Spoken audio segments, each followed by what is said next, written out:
Welcome to my YouTube channel success. हमारे साथ में मैं सुनील कुमार आपका स्वागत करता हूं। आज का टॉपिक लेकर आया हूं पाषाण काल। आज चालू करने जा रहा हूं यूजीसी नेट का टेस्ट सीरीज। टॉपिक है पाषाण काल, सिंधु घाटी सभ्यता, वैदिक काल, गुप्ता मतलब मौर्य काल, ऐसे ही करके टॉपिक है। जो इम्पोर्टेंट क्वेश्चन है सबका लेके आऊँगा, जो यूजीसी नेट एग्ज़ाम में आते हैं। इस तरह का क्वेश्चन लेके आऊँगा। हर तरह का क्वेश्चन रहेगा उसमें। जैसे क्वेश्चन पूछा जाता है मिलान करने वाला, क्रमशः सजाने वाला, स्टेटमेंट लेवल का क्वेश्चन, हर तरह का क्वेश्चन लेके आऊँगा। बेसिक से लेके आऊँगा, बेसिक से लेके हाई तक, क्योंकि सब तरह का क्वेश्चन भी, एक लाइन का भी क्वेश्चन पूछा जाता है। तो आज यूजीसी नेट का जो जेआरएफ का एमसीक्यू टेस्ट सीरीज चालू करने जा रहा हूँ। इसमें पहला है पाषाण काल से, एंशिएंट हिस्ट्री से चालू कर रहा हूँ पाषाण काल। तो आइए देखते हैं पहला क्वेश्चन पाषाण काल से। रॉबर्ट ब्रूस फुट कौन थे? रॉबर्ट ब्रूस फुट कौन थे? भूगर्भ वैज्ञानिक थे, पुरातत्विक थे, या दोनों थे? इतिहासकार थे? कौन थे? भूगर्भ वैज्ञानिक और पुरातत्विक दोनों थे। रॉबर्ट ब्रूस फुट ये भूगर्भ वैज्ञानिक भी थे और पुरातत्विक भी थे, दोनों थे। कोपेनहेग संग्रहालय की सामग्री से पाषाण, कांस्य और लौह युग का त्रियुगीय विभाजन किया था। किसने कहा था? थॉमसन ने, लुबाक ने, टेलर ने, चाइल्ड ने? किसने कहा था? तो थॉमसन ने कहा था। उत्खनित प्रमाणों के अनुसार पशुपालन का प्रारंभ किस काल में हुआ था? अच्छा, अब पता चलता है, प्रमाणों से पता चलेगा ना कि कब क्या हुआ था, नहीं हुआ था। एंशिएंट हिस्ट्री में कोई लिखित विवरण तो नहीं है। लिखित विवरण तो गुप्ता काल से मिलता है, वैदिक काल से मिलता है। वैदिक काल से भी कुछ बुकों का मिलता है। सिंधु घाटी सभ्यता से कुछ प्रमाण मिला है, उससे पता चल। प्रमाणिक क्या है? सिंधु घाटी भी सभ्यता लगभग प्रमाणिक है, बहुत कम है जो लिखित विवरण मिला है। वही जेम्स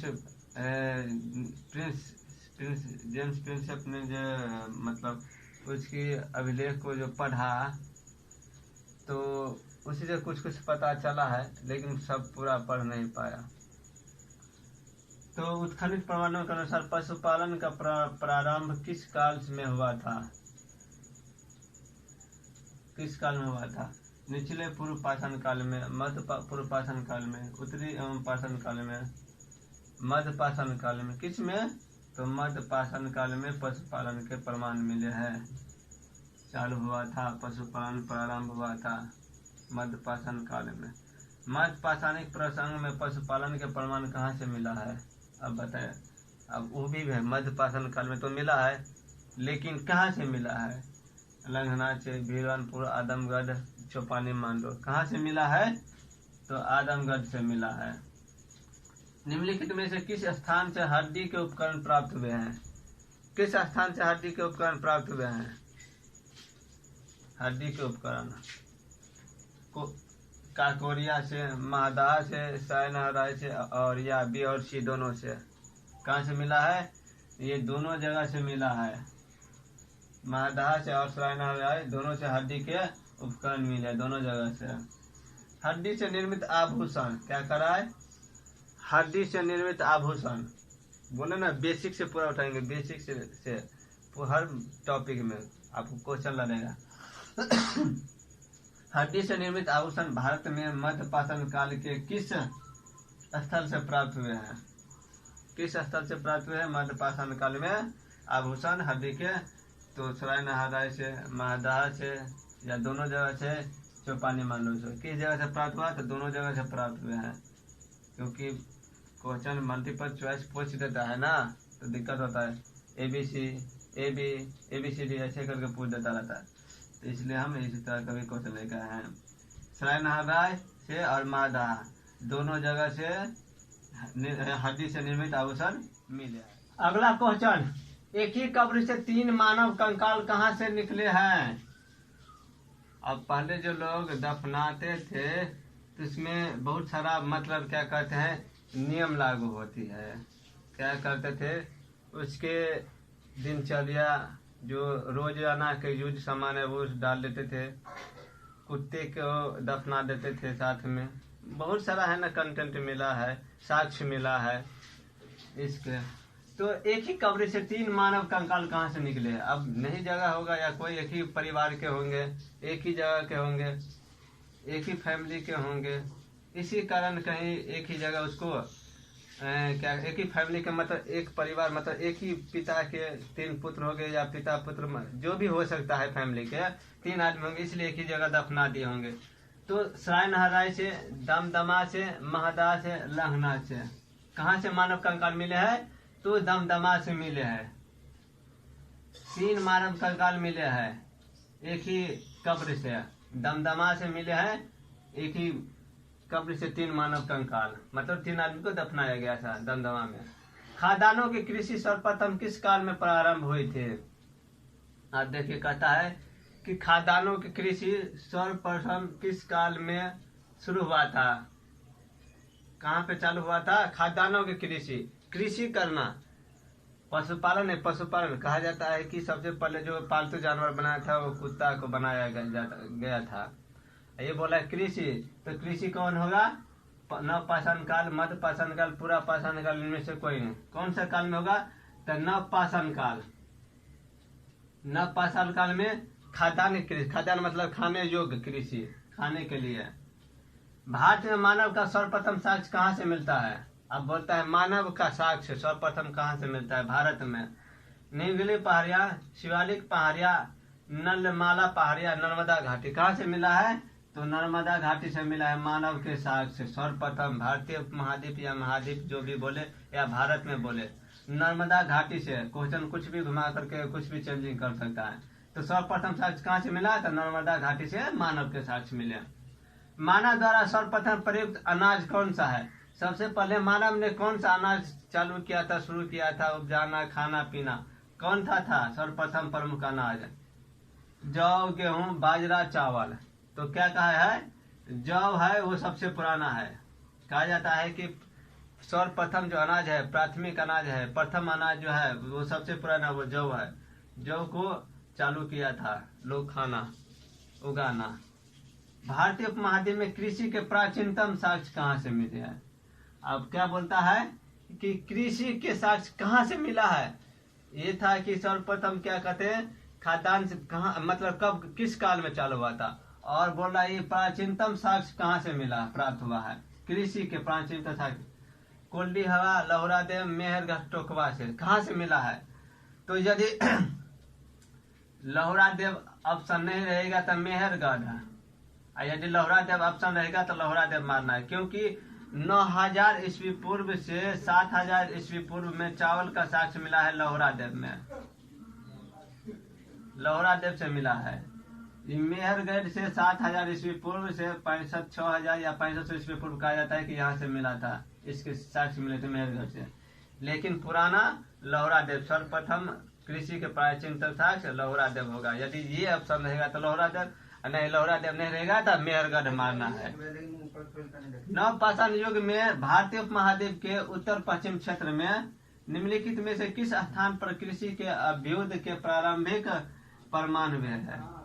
भारतीय उपमहाद्वीप उत्तर पश्चिम क्षेत्र में निम्नलिखित में से किस स्थान पर कृषि के प्रारंभिक प्रमाण प्राप्त है? अभ्युदय प्रारंभिक प्रमाण कहाँ से मिले हैं? तो मुंडीगाक, मेहरगढ़, अमरी, बालाकोट।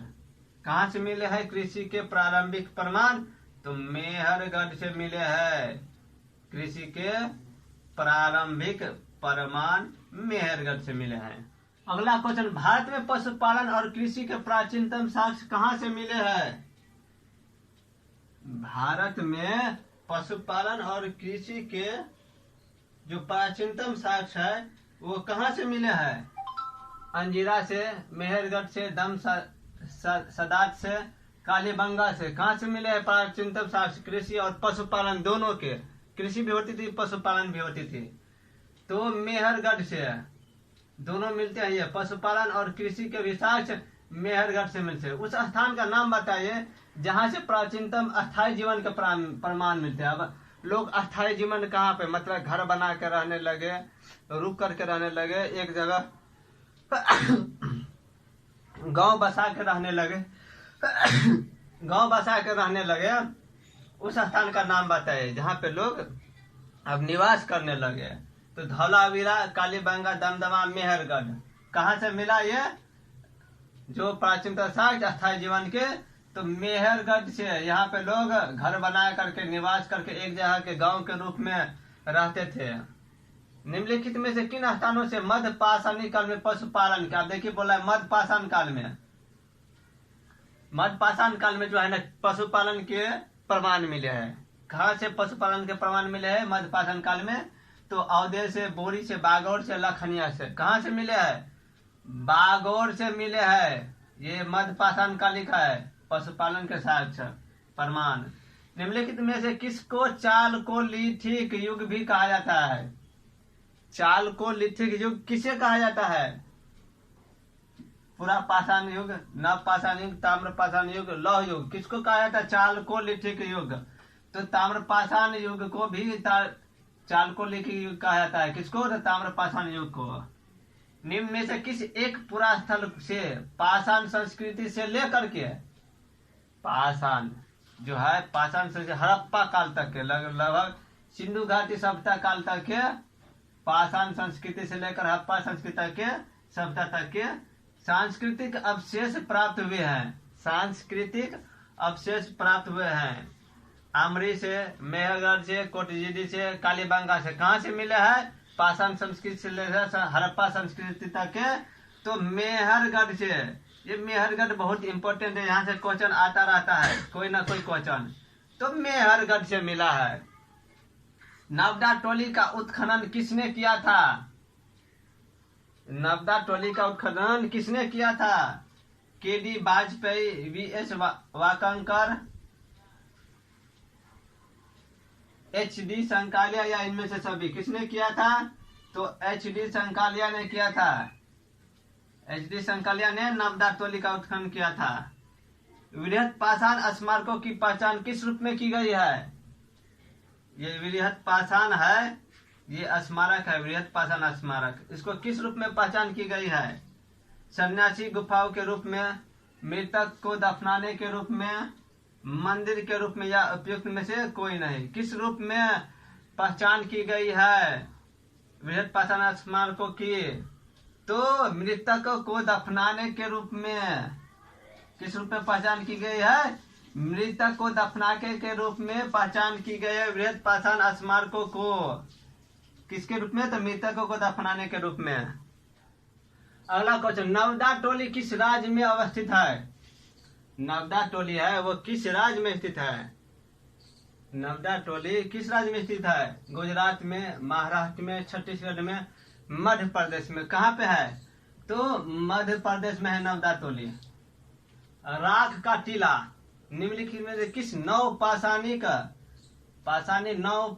स्थल से संबंधित है? किस? राख का टीला कहाँ से मिला है?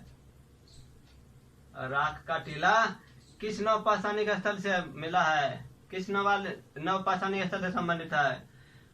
बूढ़ीहाल, संगन कल्लू, कोरली हवा, दैमाबाद। कहाँ से मिला है? तो संगन कल्लू से मिला है राख का टीला। भीमबेटका किसके लिए प्रसिद्ध है? भीमबेटका किसके लिए प्रसिद्ध है? गुफाओं के शैलचित्र, खनिज, बौद्ध प्रतिमाएं या इनमें से सभी? किसके लिए प्रसिद्ध है भीमबेटका? तो गुफाओं के शैल चित्र के लिए। भीमबेटका जो है गुफाओं में बहुत सारा चित्र सब उस समय के शैल चित्र सब बना हुआ है। निम्न में से कौन सा स्थल प्रागैतिहासिक चित्रकला के लिए प्रसिद्ध है? आप देखिए प्रागैतिहासिक चित्रकला के लिए कौन सा स्थल प्रसिद्ध है? अजंता, भीमबेटका, बाघ, अमरावती। कौन सा स्थल है जो प्रागैतिहासिक चित्रकला के लिए प्रसिद्ध है? वहां पे बहुत सारा चित्रकला सब है, अच्छा अच्छा चित्र बना हुआ है। कहाँ पे? तो भीमबेटका। भीमबेटका जो स्थल है वो प्रागैतिहासिक चित्रकला के लिए प्रसिद्ध है। भीमबेटका की गुफाएं कहाँ स्थित है? अब देखिए भीमबेटका की गुफा कहाँ अवस्थित है? भोपाल में, पंचमढ़ी में, सिंगरौली में, अब्दुल्लागंज, रायसेन कहाँ अवस्थित है? भीमबेटका गुफाएं कहाँ पे है गुफा? तो अब्दुल्लागंज, रायसेन में है। याद रखिएगा। भारत में किस शिलाश्रय से सर्वाधिक चित्र प्राप्त हुए? अब देखिए, भारत में, पूरे भारत में बोल रहा है कि सबसे ज्यादा शिलाश्रय कहाँ से प्राप्त हुए हैं? सर्वाधिक शिलाश्रय का चित्र कहाँ से प्राप्त हुए हैं? तो कहाँ था? चित्रकला के लिए सबसे ज्यादा फेमस था। सबसे ज्यादा चित्र कहाँ से मिला है भारत में? घघरिया, भीमबेटका, लेखाहिया, आदमगढ़। कहाँ मिला है सबसे ज्यादा चित्र? प्राचीन भारत में, प्रागैतिहासिक काल में चित्रकला के लिए तो भीमबेटका जो है वो शिलाश्रय से सर्वाधिक चित्र प्राप्त हुए भीमबेटका शिलाश्रय से। निम्नलिखित में से किस भारतीय पुरातत्ववेत्ता ने पहली बार, देखिए, भीमबेटका गुफा को देखा और उसके शैल चित्रों के प्रागैतिहासिक महत्व को खोजा? किसने? यहाँ पे क्वेश्चन चेंज हो गया कि किस पुरातत्ववेत्ता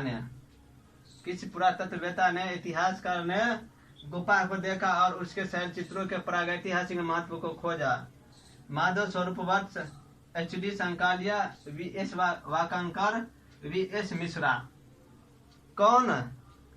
भीमबेटका के गुफा को देखा, उसके चित्रों को के प्रागैतिहासिक महत्व को खोजा कि क्या महत्व है उसके चित्र जो है, प्रागैतिहासिक चित्र है शिला पे, तो उसको है ना खोजा कि क्या इसका मतलब क्या है, इसका कुछ रीजन से पहले चित्र बनाता था, कुछ रीजन से, उसकी कल्चर से, संस्कृति से संबंधित बनाता है। किस तरह के आदमी वहां पे रहते थे, किस आकार में रहते थे, कैसे वहां पे बसते थे आदमी, उस तरह से बनाते थे चित्र। तो कुछ न कुछ वो प्रतिबिंबित करता था। तो किसने किया था? VS वाकंकर ने प्रागैतिहासिक महत्व को खोजा था, उसके शैल चित्रों के प्रागैतिक महत्व। VS वाकंकर ने। अगला क्वेश्चन, गैरिक मृत भांड पात्र OPC का नामकरण हुआ था। जो गैरिक मृत भांड था, पात्र था, नामकरण हुआ था, कहाँ पे हुआ था? गैरिक मृत भांड पात्र का नामकरण, इसको गैरिक मृत भांड को OPC भी कहा जाता है। कहाँ पे हुआ था? हस्तिनापुर में, अहिछत्र में, नोह में, लाल किला में। कहाँ पे हुआ था गैरिक मृत भांड पात्र OPC का नामकरण? तो हस्तिनापुर में हुआ था। ताम्राश्म काल में महाराष्ट्र के लोग मृतकों को घर के फर्श के नीचे किस तरह रखकर दफनाते थे?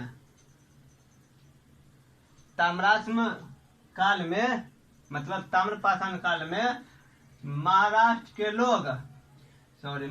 मृतकों को घर के फर्श के नीचे किस तरह रखकर दफनाते थे? जो फर्श के नीचे महाराष्ट्र के लोग सबको, मृतक को उत्तर से दक्षिण की ओर, पूर्व से पश्चिम की ओर, दक्षिण से उत्तर की ओर, पश्चिम से पूर्व की ओर, किस तरफ? तो उत्तर से दक्षिण की ओर रखकर दफनाते थे। अभी भी शायद उत्तर मुंह और दक्षिण पैर, शायद ऐसे ही रख करके जलाते हैं। अभी भी शायद प्रथा चल ही रहा है, वही प्रथा चल रहा है ना, ध्यान नहीं दे। लेकिन मेरे ख्याल से कहीं गए हैं तो कि उत्तर चेहरा रखता था, मुंह ऐसे करके सुला देता था और उसको जलाता था। तो अभी भी वही प्रथा चल रहा है, तभी भी वही जला, उत्तर से दक्षिण की ओर। निम्नलिखित में से किस स्थल से मानव कंकाल के साथ कुत्ते मिला है? अब देखिए, बोले थे कि मानव के साथ कुत्ते को भी दफन करते थे, उसमें क्या करते, दफनाते थे, गाड़ते थे मिट्टी के नीचे का। तो वहां से मिला है साथ में किसे? तो कुत्ता, यानी मर जाता होगा कोई तो उसका प्रिय कुत्ता होता था, तो कहीं उसको भी दफन कर देता होता साथ में। जैसे अभी है ना, उसके क्या कहते हैं, इम्पोर्टेंट चीज रहता है, जो उसका ज़्यादा महत्वपूर्ण चीज़ रहता है उसके वो ज़्यादा उपयोग करते हैं। तो क्या करते हैं, जैसे बुढ़वा सब है ना, जो खैनी खाता रहता है, तो अरे बुढ़वा बहुत खैनी खाए छे रे, खा तारो कनी खैनी के पुड़िया दो दे, नहीं होता है बूढ़ सुरा सब मतलब है थोड़ा है उसको, उसका जो सबसे ज़्यादा चाहत वाला चीज़ रहता है सो। तो समाधान कहाँ से प्राप्त हुआ है? ब्रह्मगिरी से, बुर्ज होम से, चिराग से, मास्की से। कहाँ से? तो बुर्ज होम से मिला है। सबके साथ मानव, सबके साथ कुत्ते का कंकाल हुआ है। मानव कंकाल के साथ कुत्ते का कंकाल भी मिला है। इसका मतलब मानव के साथ कुत्ते को भी दफनाते थे साथ में। निम्नलिखित में से किस स्थान पर मानव के साथ कुत्ते को दफनाए जाने का साक्ष्य मिला है? अब देखिए, बात तो बराबर सेम है। बुर्ज होम से क्योंकि कंकाल मिला है तो दफनाए जाने का साक्ष्य मिला वहीं से ना, बुर्ज होम से ना। देखिए क्वेश्चन एक ही रहता है, उसी को थोड़ा हल्का चेंज कर देता है। कहाँ गया था, ये तो बुर्ज होम होगा, ये कहाँ होगा, कंफ्यूज होता है। ये पढ़े थे, कहाँ पढ़े थे? तो इसलिए आप लोग है ना थोड़ा ख्याल रखिए, ध्यान गौर से क्वेश्चन को पढ़िएगा, धर भर करके नहीं मार दीजिएगा। गर्त आवास के साक्ष्य कहाँ से प्राप्त हुए हैं? गर्त आवास के साक्ष्य कहाँ से प्राप्त हुए हैं? कहाँ से मिले गर्त आवास के साक्ष्य? बुर्ज होम, कोल्डी हवा, दमदमा, बागोर। कहाँ से मिले हैं? तो बुर्ज होम से मिले हैं गर्त आवास के साक्ष्य। विंध्य क्षेत्र में किस शिलाश्रय से सर्वाधिक मानव कंकाल मिले हैं? अब देखिए, विंध्याचल क्षेत्र, विंध्याचल पर्वत है, पर्वत, उसी क्षेत्र की बात है। विंध्य क्षेत्र, उसी की बात है। विंध्य क्षेत्र से के किस शिलाश्रय से सर्वाधिक मानव कंकाल मिले हैं? शिलाश्रय से मोरहाना पहाड़, घघरिया, बघी खोर, लेखहिया। कहाँ से मिला है मानव कंकाल? तो लेखहिया से मिला है। आप देखिए, ये भी क्वेश्चन आ सकता है कि पुरातत्व जो है, पुरातत्व है उसका जो है ना जनक किसे कहा जाता है? भारतीय पुरातत्व का जनक किसे कहा जाता है? ये भी पूछ सकता है क्वेश्चन। तो याद रखिएगा, अलेक्जेंडर कनिंघम को कहा जाता है। किसको? अलेक्जेंडर कनिंघम को भारतीय पुरातत्व का जनक किया जाता है। ऐसे ही क्वेश्चन पूछ सकता है। ये क्वेश्चन सब है, बहुत बार पूछा गया क्वेश्चन है, इसलिए जो इम्पोर्टेंट क्वेश्चन पूछने लगे कभी नहीं पूछा गया, ऐसा क्वेश्चन सब लेकर का इम्पोर्टेंट क्वेश्चन जो आने वाले दिसंबर में जो यूजीसी नेट का एग्जाम होगा उसके लिए ये तैयार किया गया है। एग्जाम क्वेश्चन दिया गया है जो इम्पोर्टेंट है, जो क्या कहते हैं पाषाण काल से संबंधित जितना भी क्वेश्चन है दे दिया, इम्पोर्टेंट क्वेश्चन है। तो आप लोग का ये वीडियो कैसा लगा तो लाइक कमेंट शेयर कीजिए और अच्छा से प्रैक्टिस कीजिए, क्वेश्चन प्रैक्टिस की तैयारी कीजिए। अब 2 महीना बाकी है, 7 दिन में JRF निकालिए। डेली ही 1 सेट मारिए, 1 सेट 2 सेट जितना भी हो, प्रैक्टिस कीजिए क्वेश्चन, खाली रिवीजन कीजिए, क्वेश्चन प्रैक्टिस कीजिए। दिमाग घुसे किस तरह के क्वेश्चन पूछता है, कहाँ से पूछता है, कैसे पूछता है, उस तरह के दिमाग को क्रिएटिविटी लाइए, खोजिए, अपने से क्वेश्चन बनाइए, जिससे वहां पे जाके कंफ्यूज न करे यार इसी से क्वेश्चन है। क्या होता है, जहाँ 2 स्टेटमेंट दे दिया ना, कंफ्यूज कर जाता है, वही सीधा क्वेश्चन रहता है। तो ये क्वेश्चन ये था, आंसर मतलब ऑप्शन ये दे दिया है। तो इसमें आप कंफ्यूजन है पूरा एकदम अच्छा से समझ करके बेसिक से पढ़िए, प्रैक्टिस किए क्वेश्चन को। दुआ है कि आप लोगों का रिजल्ट जरूर हो जाएगा। तो ये वीडियो कैसा लगा आप लोग लाइक कमेंट शेयर कीजिए, दोस्तों को भी बोलिए, सब्सक्राइब भी कर दीजिए जिससे हमको भी फायदा हो जाए। और प्रैक्टिस कीजिए, पूरा वीडियो देखिए, बहुत ही इंपॉर्टेंट है। तब तक के लिए जय हिंद, जय भारत।